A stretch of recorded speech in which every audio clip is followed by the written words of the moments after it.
Well, Kaizer Chiefs have collected only 1 point after 3 games, and now they'll be facing a tough opponent. An opponent that seeks to break into the top 3 so they can qualify for CAF Confederations Cup and possibly a CAF Champions League spot. I'm talking about TS Galaxy. On this episode, we'll be looking at Nasreddine Nabi on how maybe you should prepare for the TS Galaxy, considering that there is that Nedbank big clash against Mamelodi Sundowns. Yes, I do go by the name of Oscar Ntenze Football, where I engage and discuss on anything to do with football from Africa to the world and from the world to Africa. A hearty welcome to all of you, whether you're new, whether you've been following. Love to hear your engagement on the comments below on the topic we are discussing today. TS Galaxy have done extremely well after 24 games. I think they're sitting on 35 points and they're lying on the 4th position, if I'm not mistaken, and the point difference between themselves and position 3 is not that much, and they would really love to collect maximum points against Kaizer Chiefs that is inconsistent and that has been struggling for some time. Now, obviously, I will give a starting 11 that will probably come as a shock to a number of my Amakhosi followers on the channel, and yes, you don't have to agree with me, but you can more than allowed to engage in the comments below as to why your opinion differs to my own view.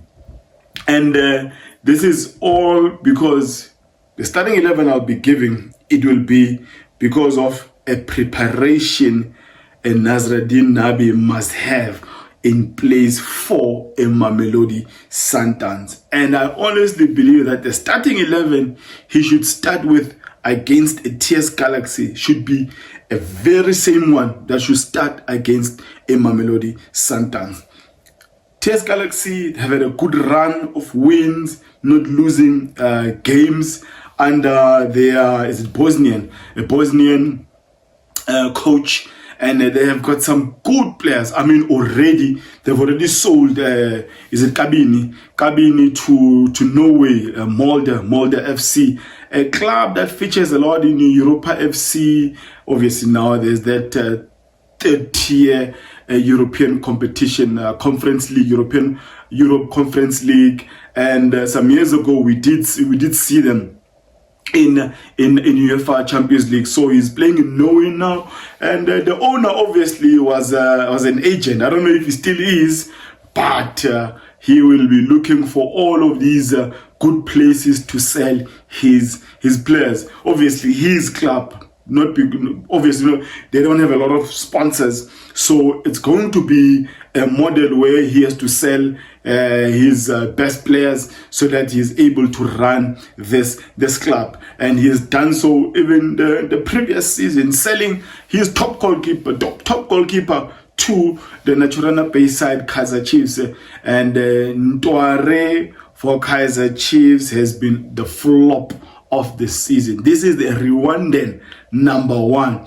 which we'll be seeing in September when Rwanda comes here to South Africa to play their reverse fixture in that World Cup qualifier against Bafana. Talking about Ntware, it has not been good for him at Kaizer Chiefs. Now, as I continue going to goalkeepers, the history of Kaizer Chiefs is that they've always had some top tier goalkeepers. Brian Baloyi, Rowan Fernandez, Itumeleng Khune, and then we can also say that Daniel Ekpe was an okay keeper compared to the ones they have currently. I mean, Kaizer Chiefs have struggled with goalkeepers ever since the departure of Itumeleng Khune, and it's unlike them as a club. Maybe this is just a picture of what has been happening at that club. I mean, football-wise, things have been just going south. Now, what does Nasreddine Nabi have to do in preparation for TS Galaxy that will probably be similar to a Mamelodi Sundowns. With the TS Galaxy, you have a team that's fit. I mean, TS Galaxy is probably one of the fittest teams, maybe behind Magisi under Owen Takama. We all know Owen Takama teams, they run hard, run for 90 minutes, 120 minutes. I mean, the players that are coming from the hands of Owen Takama, your Mvala, your Hana, is it Hanamup? No. Your Shalulile. These are some of the fittest players in the league, and it's not different under this Bosnian. You have a hard-running team. What I like about them is that they can press you high, but what I like about their pressing scheme is that it's a scheme that's well coordinated. It's one thing to talk about, guys, let's go and press them so that they don't have time to build up from the back. That's something that Kaizer Chiefs have been attempting for all these games, building up from the back. But everyone, when they play Kaizer Chiefs, they see a chance of winning because of how inconsistent they've been, and the low in confidence their players have. So a TS Galaxy, they can press up top, a well-coordinated press. They've got some aggressive players. I mean, Umvelase, I think he's probably the oldest player in the team. Between him and Bunjan, I'm not sure who, but Umvelase, he can play as a right back. He can play, nowadays he's playing as a defensive midfielder. So he plays sometimes with Umaduna in the middle. And then you've got the number 9, Zajmovic, the 30-year-old who's been scoring much needed goals and is getting maximum points for the Rockets. And then you've got behind him, you've got a Sibelebele, you've got a Mahlangu, you've got a Dolly who's getting back to his old form. Obviously not playing as a traditional winger like he was before because he's older now, but playing more as a second striker, a false 9, or as a number 10. So this TS Galaxy team, they've got some very good players. I mean, I wouldn't have thought that Tim Sugazi would have sold his best player in Khiba to Stellenbosch, but as again proves my point that TS Galaxy is a selling club because they don't have a muscle of sponsorships like Sundowns, Pirates, and Kaizer Chiefs. So he has to sell his players. And it's funny that he, now and time again, he'll forever be advertising his players. I mean, now the recent one is Zajmovic. He's advertising him that anyone who wants him, he is available. That's a Team Sugazi strategy that has been working for him even in the past season. So they've got a very good team, and then he buys well. I mean, Ditechan wants a ball. I mean, he was once thought to be a player that must be a ball boy for a Kaizer Chiefs. And then he was like, I didn't come to Naturena to be a ball boy.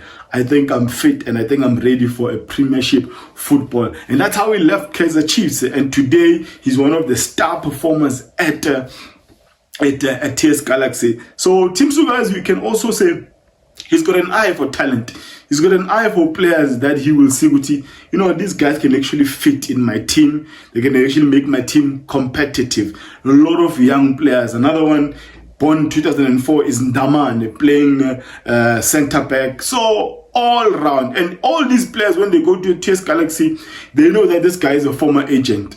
And the chances are he will get us good teams when we want a better paycheck away from a TS Galaxy. Now, how does Nabi prepare for TS Galaxy? Obviously, Kaizer Chiefs players, he must have players who are willing to die for the badge, which is something that is in question now with majority of these players.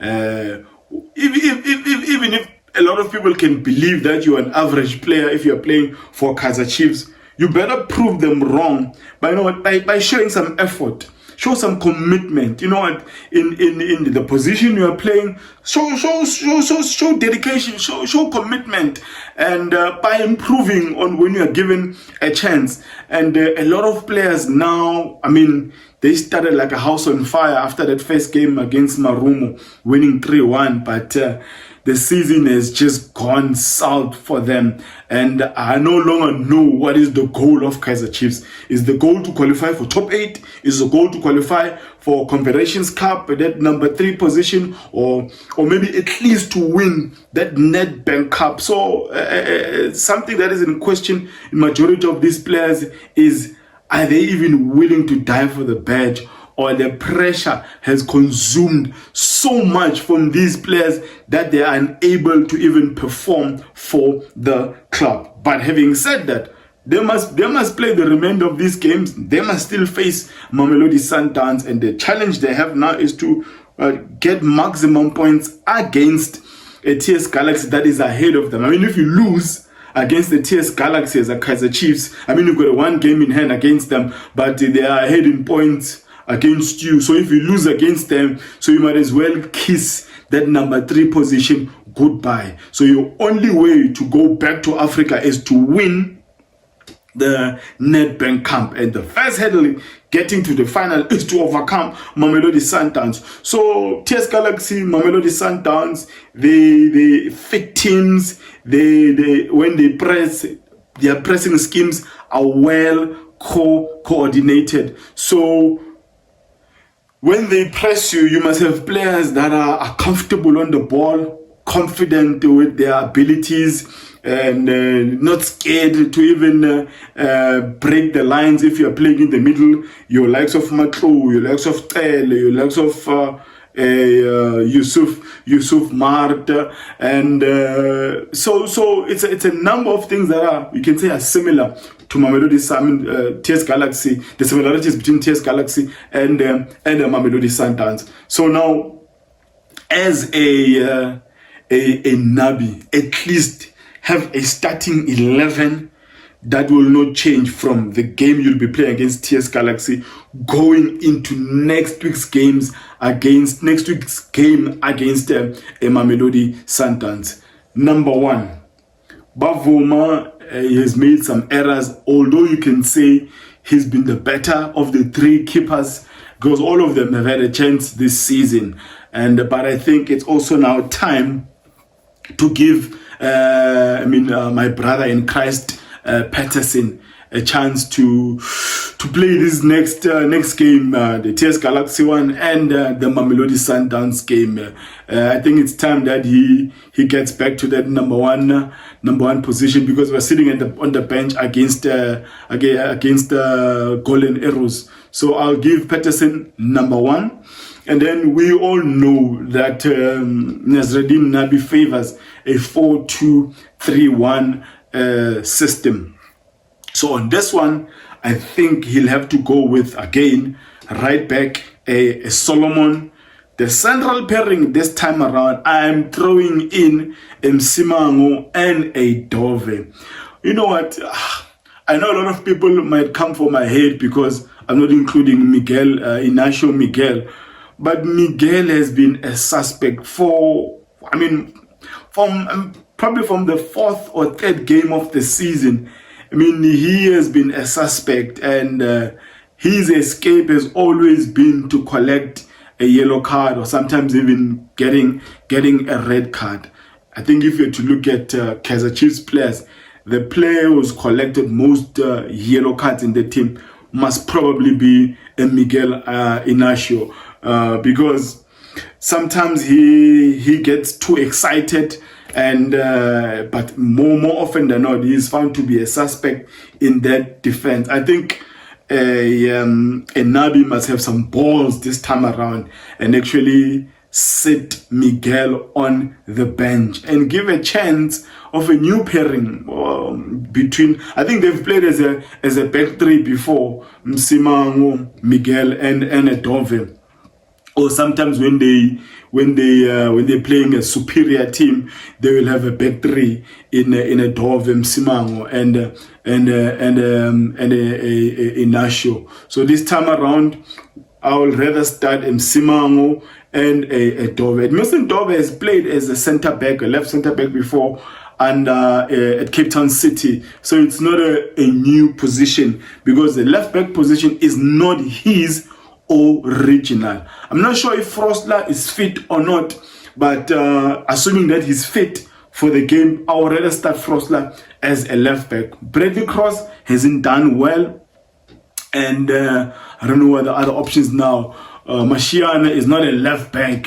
He's more like a left winger than a left back. So I'd rather start a Frosler there. That's the back four. Solomon, Simango, Dove, and a Frosler as a left back. The midfield two, I don't think the Tabo Tele injury was that serious. So Yusuf Mar and the guys, Yusuf Mar is going nowhere. Yusuf Mar is probably the most hard-working player at Kaizer Chiefs. Who's better than him? You can say you want to start Mteta. The disadvantage with an Ox is that he wins you the ball. He cannot pass. He cannot threat to save his life. That's why when he was playing for a team like a Stellenbosch is not a team that keeps the ball, rotates the ball.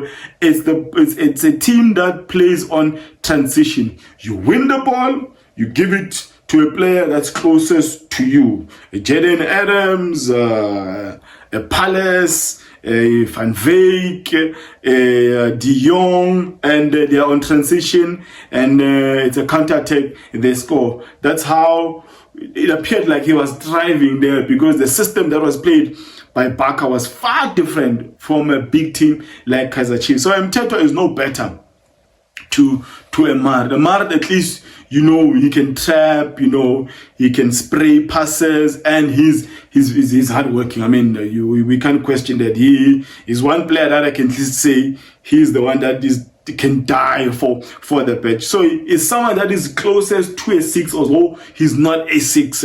But between him and Kele, I'd rather have a Mart and a Kele, and Mart will be the one that is sitting. And the front four, I'll play a Duba as a right attacking forward, and the left attacking forward, Pule Modi. I mean, all of these guys have been missing sitters, especially Modi. But I admire the effort and him attempting again and again of attempting to take shots, assist.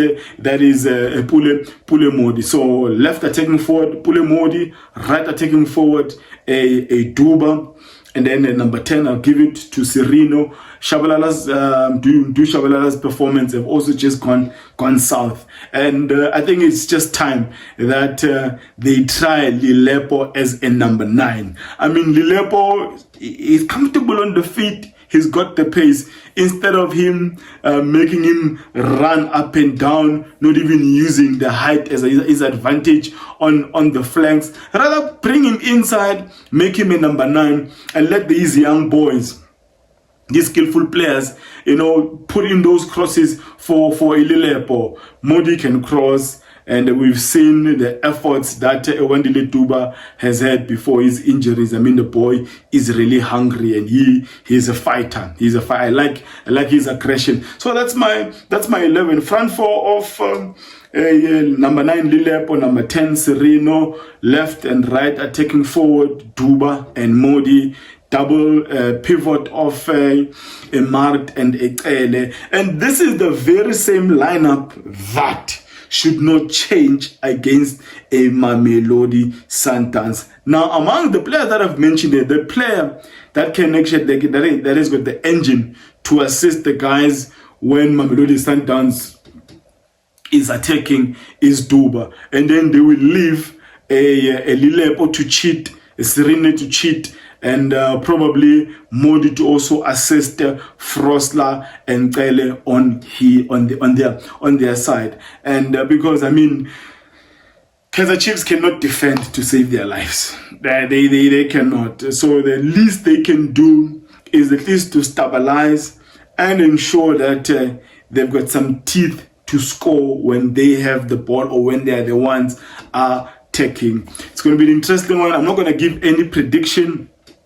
but love to hear what you think of this lineup that Nabi must employ against the TS Galaxy, even against a Mamelodi Sundowns in that Nedbank Cup semi-final. If you're seeing this content for the very first time, love it if you join this family. You do support the channel by liking, by commenting, by sharing, by watching the ads. That's how much you contribute to the growth of this channel. Now let me end it there by declaring, may my God bless you all.